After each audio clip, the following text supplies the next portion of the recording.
नमस्कार, स्वागत है आपका हमारे खास कार्यक्रम हरियाणा डायरी में। मैं हूं आपके साथ राजश्री थवाई। और इस कार्यक्रम का एक ही उद्देश्य है कि आप तक हरियाणा के हर उस विकास की जानकारी पहुंचाई जाए जो मुख्यमंत्री मनोहर लाल के नेतृत्व में लगातार की जा रही है। तो बने रहिए हमारे साथ और देखते रहिए हमारा खास कार्यक्रम हरियाणा डायरी।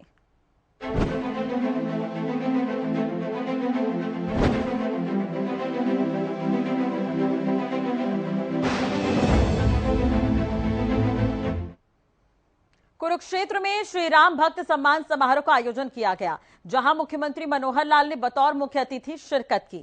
इस दौरान मुख्यमंत्री ने रामलीला का मंचन करने वाले कलाकारों और कमेटी के पदाधिकारियों को सम्मानित किया। साथ ही श्री राम भक्तों को नशा मुक्त प्रहरी बनाने का भी आह्वान किया।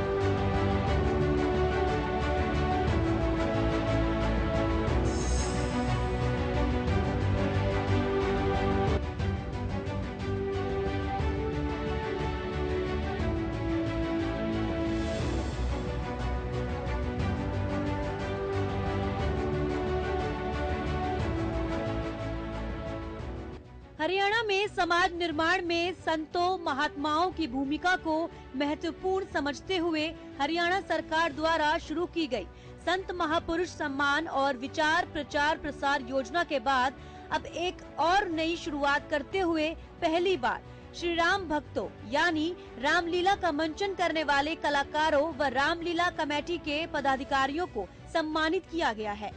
जिला कुरुक्षेत्र के पुरुषोत्तपुरा बाग में आयोजित कार्यक्रम में मुख्यमंत्री मनोहर लाल ने 325 से अधिक रामलीला कमेटी के पदाधिकारियों और कलाकारों को सम्मानित किया।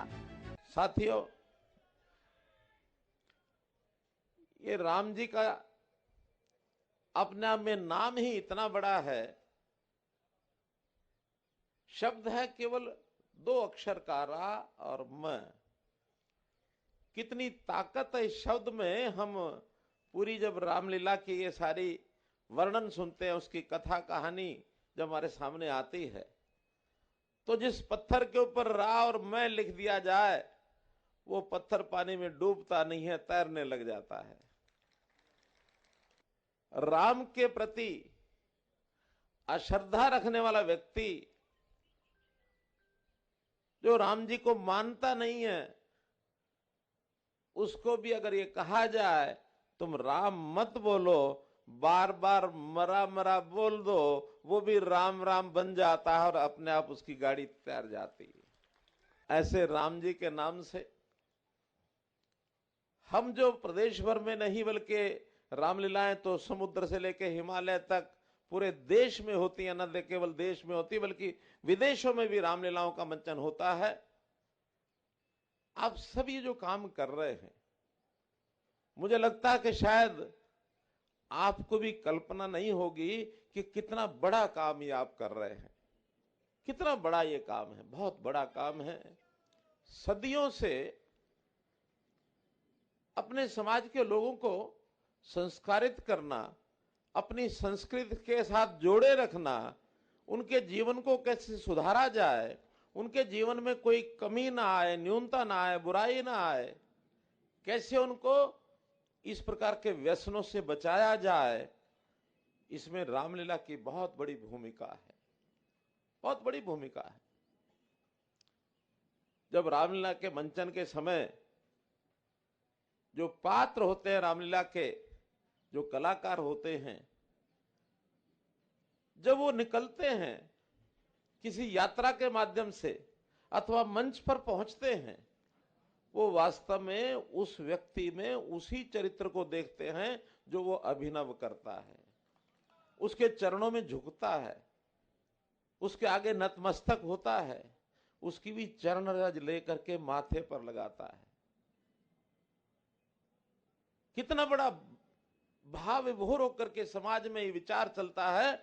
जब हम टीवी सीरियल महाभारत और रामायण जब चलती देखते थे सड़क के ऊपर, क्योंकि उस समय टीवी बहुत कम होते थे, कहीं कहीं हमको देखने को मिलते थे, किसी ढाबे पर मिल गया, किसी रेस्टोरेंट पर मिल गया, रोड साइड पर चलते हुए भी बसें, सवारियां बसों को रोक देती थी कि आप यहाँ रोक लो, हमको शुक्रवार के दिन या रविवार के दिन, जिस दिन ये मंचन होता था, हमको रामायण देखने दो, हमको महाभारत का सीरियल देखने दो। वहीं हरियाणा में गरीब परिवारों के बुजुर्गों को तीर्थ स्थलों के भ्रमण के लिए विशेष रूप से मुख्यमंत्री तीर्थ यात्रा योजना चलाई जा रही है, जिसके तहत बीपीएल परिवार के 60 वर्ष या उससे अधिक आयु के लोग तीर्थ स्थलों का मुफ्त भ्रमण कर सकेंगे।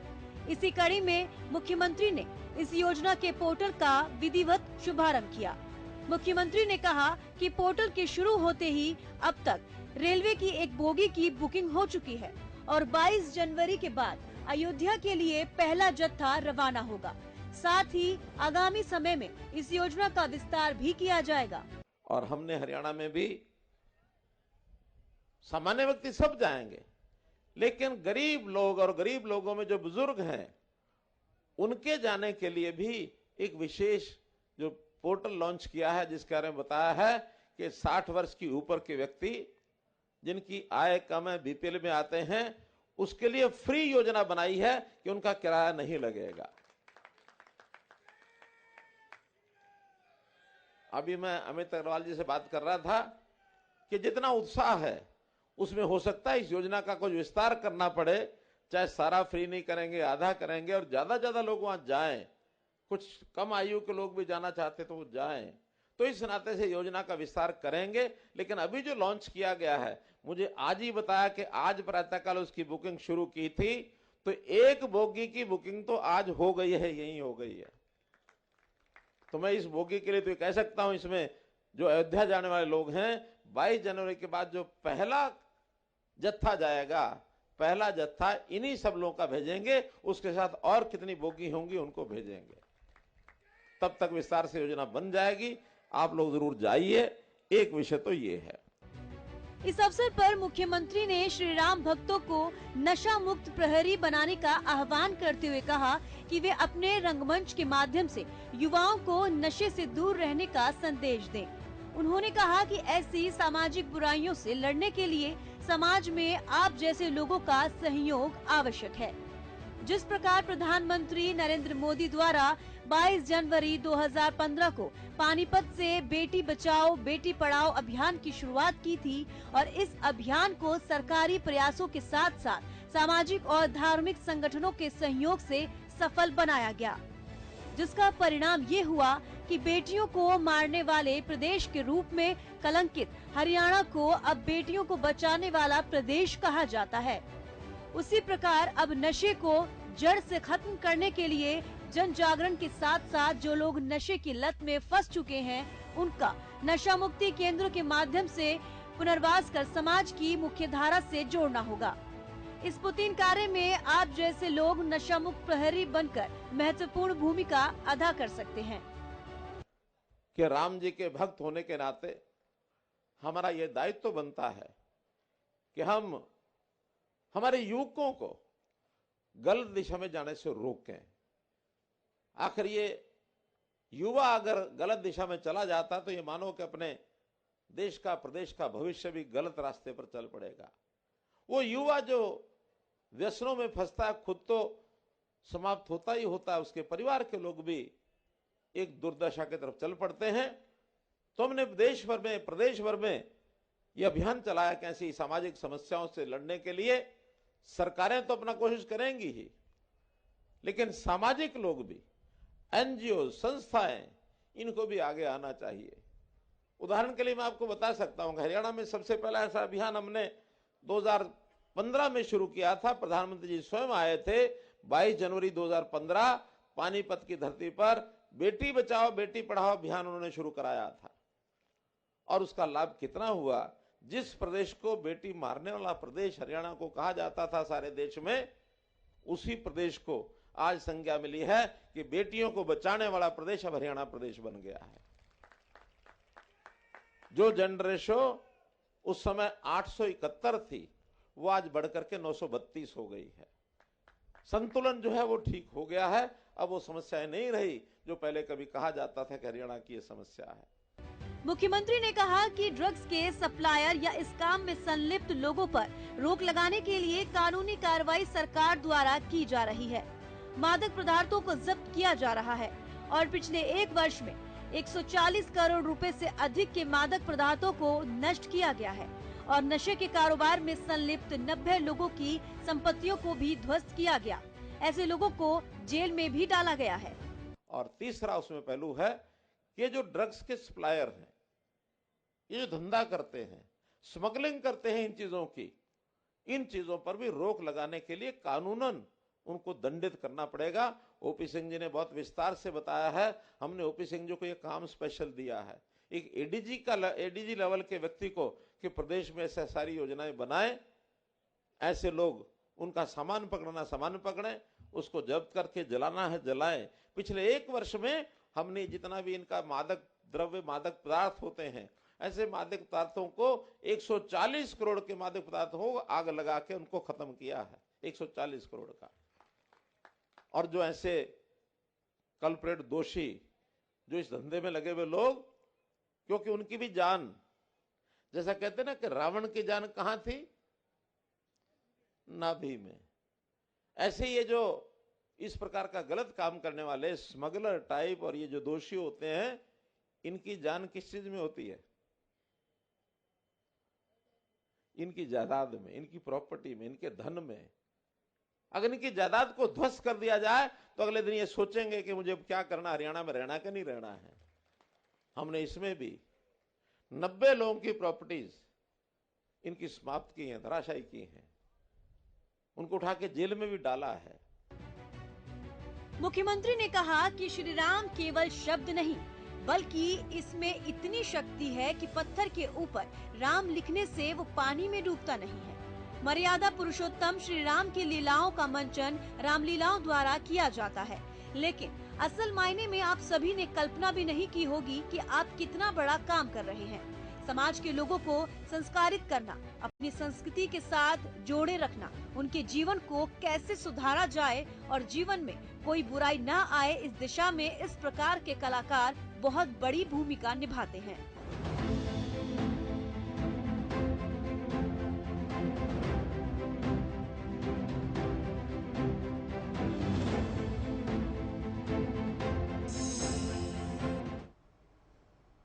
सात दिसंबर से लेकर 24 दिसंबर तक कुरुक्षेत्र में अंतर्राष्ट्रीय गीता महोत्सव का आयोजन किया जाएगा। आयोजन को लेकर मुख्यमंत्री मनोहर लाल ने विस्तार से जानकारी दी है। सीएम ने गीता को ज्ञान, शाश्वत और जीवन का पथ प्रदर्शक बताया है। और भी उन्होंने क्या कुछ कहा, इस रिपोर्ट में चलिए आपको बताते हैं।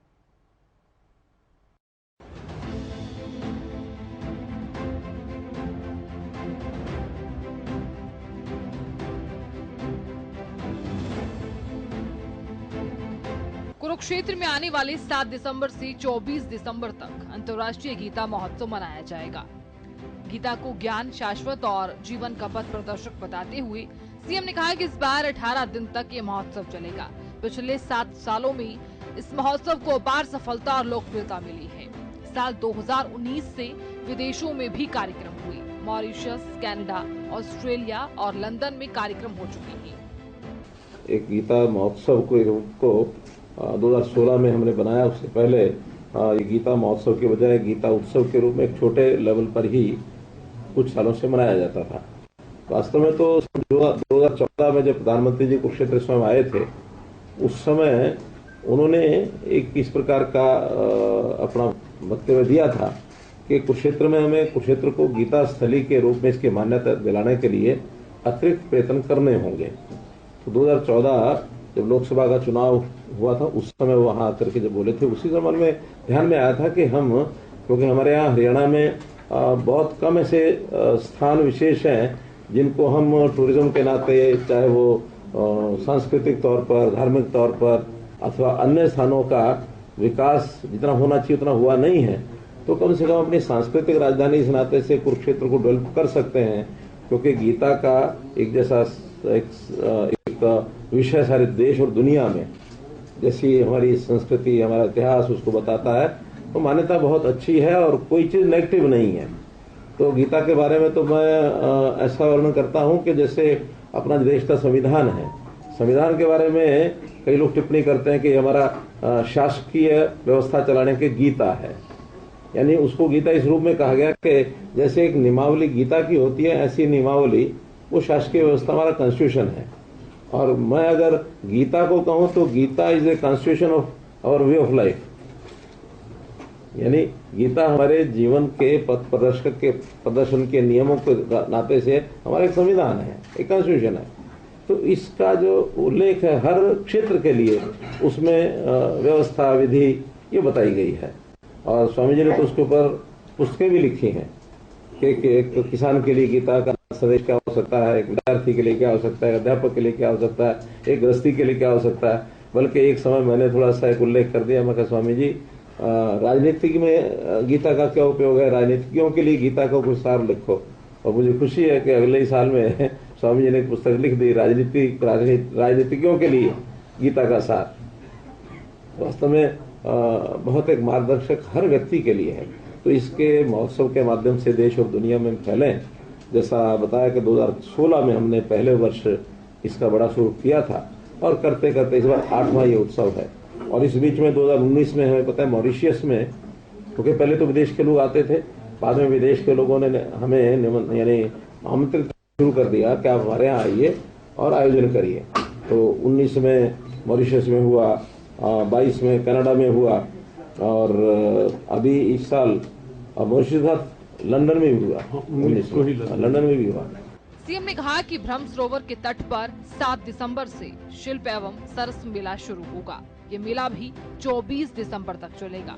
इस साल अंतर्राष्ट्रीय गीता महोत्सव में असम सहयोगी राज्य बनेगा।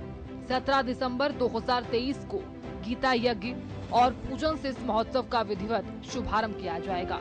इस मौके पर उपराष्ट्रपति जगदीप धनखड़ मुख्य अतिथि के तौर पर शामिल होंगे। इसी दिन कुरुक्षेत्र विश्वविद्यालय में 3 दिवसीय अंतर्राष्ट्रीय गीता संगोष्ठी का भी शुभारंभ किया जाएगा। एक उसमें कोई एक पार्टनर स्टेट, एक राज्य को अपना सहयोगी राज्य बनाते हैं। तो इस बार असम जो है वो हमारा सहयोगी राज्य है। असम के मुख्यमंत्री से मेरी बात हुई थी, उन्होंने कहा कि ठीक है, हमारी टीम भी वहाँ आएगी, व्यवस्थाएं करेंगे और वो स्वयं भी किसी एक दिन वो जरूर आने वाले हैं, उनका कार्यक्रम तय होगा। तो उनका अपना पेविलियन भी होगा, उनके वहाँ का शिल्प, वहाँ का खान पान, वहाँ का रहन सहन, उस नाते से असम का इस बार प्रभाव वहाँ निश्चित रूप से दिखेगा। उपराष्ट्रपति जी आ रहे हैं 17 दिसंबर को, उनकी सहमति मिल गई है। तो उन्हीं के आगमन पर विधिवत प्रारंभ जो इस उत्सव का उस पूजन के गीता यज्ञ पूजन के साथ शुरू होगा। और उसी दिन कुरुक्षेत्र विश्वविद्यालय में 3 दिवसीय अंतर्राष्ट्रीय गीता संगोष्ठी 17, 18, 19 ये 3 दिन की संगोष्ठी होगी। और उसमें गीता के ऊपर जितने भी व्याख्यान वहां दिए जा सकते हैं, जितना लोगों ने अध्ययन किया हुआ, स्कॉलर्स जो हैं उस संगोष्ठी में आकर के और वो अपनी ओर से विषय रखते हैं। हरियाणा का जो अलग से एक पैविलियन बनता है हर बार, इस बार भी उभरेगा। हरियाणा का लोक नृत्य है, हरियाणा का खान पान है, हरियाणा के जो विशेषताएं हैं वो दुनिया के लोगों को और बाकी देश के लोगों को भी उसका सबकी जानकारी मिले। तो उस नाते से एक प्रदर्शनी अलग से भी वहां लगाई जाएगी। इस सारे में भागीदारी जो है राष्ट्रीय स्तर के ऊपर Indian council of cultural relations ICCR, उनकी भी भागीदारी जो इसमें रहती है और उनको भी हमने बुलाया है, अपनी ओर से विषय बुलाएंगे। हर एक जिले में 3 दिन का गीता उत्सव का एक स्वरूप होता, तो छोटा स्वरूप है। 3 दिन में शोभा यात्रा निकालते हैं, एक संगोष्ठी करते हैं, उत्सव करते हैं, लेकिन हर जिले के अंदर कहा जाता है। इस बार भी 2 दिन का है, 22 और 23 दिसंबर को सब जिलों में ये कार्यक्रम किए जाएंगे। हर दिन जैसे सायंकाल ब्रह्मसरोवर के ऊपर भजन संध्या होती है, गीता आरती होती है, तो वो कार्यक्रम भी लगातार एक भव्य आरती हर दिन वहां होगी। उसका स्वरूप हर बार धीरे धीरे निखर करके आ रहा है, संख्या उसकी बढ़ रही है। दीपोत्सव, उसका भी स्वरूप ये बड़ा होता जा रहा है। तो ऐसा शाम को एक अच्छा कार्यक्रम हर दिन होता है। 22 दिसंबर को वहां पुरुषोत्तमपुरा बाग में संत सम्मेलन हर वर्ष होता है, तो इस बार भी 22 तारीख को संत सम्मेलन होगा। जितने देश भर के संत हैं, विदेशों से भी कुछ लोग आते हैं, उनका एक सम्मेलन वहां रहता है, स्कॉलर्स भी आते हैं। और संतों की भूमिका समाज में क्या हो, समाज के सुधार के लिए, समाज में जो फैलती कुरीतियां हैं, बुराइयां हैं, उनको दूर करने के लिए, जैसे हमने इस बार संतों से निवेदन किया था, पीछे 5 मई को स्वामी जी उसमें आए थे, बाकी लोग भी, हमने हरियाणा में विशेष तौर पर नशा मुक्ति के लिए आह्वान किया था। और मुझे बड़ी खुशी है, संतों ने, सबने कोई न कोई किसी न किसी रूप में इन कार्यक्रमों को अडॉप्ट किया है कि हरियाणा में नशा कैसे रोक सके हम। ये खास करके जो मादक पदार्थों का सेवन, ड्रग्स, इसका एक बहुत बड़ा प्रचलन ऐसा होता जा रहा है, इसको रोकने के लिए भी मैं आशा करता हूं, मुझे पता तो नहीं है कि संत सम्मेलन विषय क्या क्या रखे हैं, लेकिन एक विषय जरूर वहां उस दिन रखा जाए, ऐसा मेरा स्वामी जी से निवेदन है। इस जो हमारा कुरुक्षेत्र है, इसका जितने भी महाभारत के समय के स्थान हैं, 48 कोस में ये स्थान फैले हुए हैं। अभी तक 134 स्थानों की एक सूची थी, लेकिन 2 साल पहले और नए स्थानों की खोज भी हुई। इतिहास में, साहित्य में बहुत चीजें लिखी हुई, 30 नए स्थान जोड़ करके अब वो स्थान 164 हो गए हैं। तो ऐसे 164 स्थानों पर भी वहां ग्रामीण क्षेत्रों में समितियां बनी हैं। हर जगह पर सरोवर है, हर जगह पर मंदिर है, हर जगह पर विकास की चीजें चल रही हैं। केडीबी के माध्यम से बजट कुछ जो इनको देते हैं, ये भी जहां आवश्यकता होती है वहां निर्माण कार्य कराते हैं। तो उस दिन उन सब 164 स्थानों की जो समितियां हैं, उनको भी बुला करके और एक सम्मेलन जो उनका 23 दिसंबर को ये कुरुक्षेत्र विश्वविद्यालय में उनके समितियों के जो प्रतिनिधि आएंगे। और विशेष बात यह है कि उनको कहा गया कि अपने अपने तीर्थ की मिट्टी और जल वो लेकर आए। बाद में ऐसा भी विचार है कि उस मिट्टी और जल से भगवान श्री कृष्ण जी की एक बड़ी प्रतिमा ये बनाई जाए और कुरुक्षेत्र में ही स्थापित की जाए। इस प्रकार का एक आह्वान उनको किया है। 23 को ही दोपहर के समय, जैसा हर वर्ष करते हैं, इस बार भी 18,000 बच्चे सामूहिक सांघिक गीता श्लोक उसका उच्चारण करेंगे। और उसमें वहां स्थानीय तौर पर तो होंगे ही, ऑनलाइन जुड़ा हुआ होगा कार्यक्रम, बाहर के लोग भी उसमें साथ जुड़ करके उसी समय वो या तो उसके दर्शन कर सकते हैं, देख सकते हैं, सांघिक बोलना हो तो बोलवा भी सकते हैं। लेकिन स्थानीय तौर पर वहां मैदान में जो थीम पार्क है कुरुक्षेत्र का, 18,000 बच्चे सांघिक गीता का श्लोक, गीता पाठ ये सब करेंगे। सायकाल के समय क्योंकि वास्तव में गीता जयंती 23 की ही है, 23 दिसंबर को गीता जयंती है, लेकिन एक नया इस बार एक परंपरा शुरू की है कि जिस सप्ताह में गीता जयंती होगी, कार्यक्रम उस सप्ताह के रविवार तक चलेंगे। तो 24 को क्योंकि रविवार है, इसलिए और लोगों का फुटफॉल ज्यादा आ जाए, बाद में भी लोग आते हैं तो कम से कम बाकी चीजें, उसमें सामान्य कार्यक्रम होते ही हैं, गीता यानी आरती भी होती है, वो सरस मेला, बाजार, वो सारे लगे होते हैं। और उस दिन भी हमें उम्मीद है कि संडे रविवार होने के कारण से लोग काफी आएंगे। तो विधिवत तो गीता जयंती का दिन है 23 दिसंबर, लेकिन समापन इसका होगा 24 दिसंबर को। तो 23 दिसंबर को ब्रह्म सरोवर के ऊपर दीपोत्सव होगा और उस दीपोत्सव में भी प्रदर्शनियां भी वहां होंगी और बड़े मात्रा में दीप जलाए जाए। तो उसकी संख्या तो कोई निश्चित की है कि नहीं, ये कोई अभी नहीं, क्या केडीबी ने कुछ किया, 1 लाख के करीब दीप वहां जलाया जाए। अलग अलग संस्थाओं को कहा जाता है, उनको घाट और उनका एरिया बांट दिया जाता है कि वो अपने एरिया में आकर के कोई 1,000, कोई 2,000, कोई 3,000 जितने दीपक वहां जलाना चाहें वो लाके अपने अनुयायियों को लाते हैं, या कुछ विद्यालय कॉलेज वो भी होते हैं, अपने बच्चों को लाकर शाम को, और एक अच्छा दीपावली का जो माहौल होता है वो दीपोत्सव का कार्यक्रम 23 तारीख को होगा। एक ऑनलाइन गीता प्रश्नोत्तरी जो वास्तव में 26 नवंबर से शुरू हुई थी और वो 6 दिसंबर कल तक चलने वाली है। और उसके अंदर भी लगभग जो ऑनलाइन उनका रजिस्ट्रेशन हुआ है 70,000 लोगों ने उसमें अपना रजिस्ट्रेशन कराया है, वो उसमें अंदर भाग ले रहे हैं।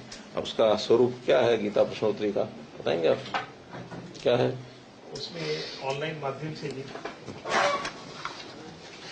स्टूडेंट्स के लिए और वयस्कों के लिए अलग अलग प्राइज रखे गए हैं। इसमें 5-5 प्राइज दोनों के लिए रहते हैं और पार्टनर स्टेट आसाम के लिए इसी तरह से दोनों के लिए अलग अलग और।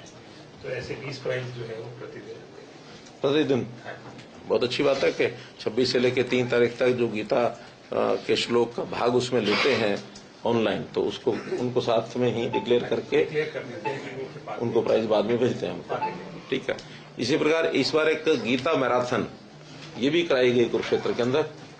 इस साल गीता महोत्सव को और भी खास तरीके से मनाने के लिए तैयारियां की जा रही हैं। मनोहर सरकार ने गीता का ज्ञान विश्व के कोने कोने तक पहुंचाने का कार्य किया। इस बार भी देश भर से तो लोग यहां आएंगे ही, विदेशों से भी बड़ी संख्या में लोग गीता महोत्सव में शिरकत करने पहुंचेंगे।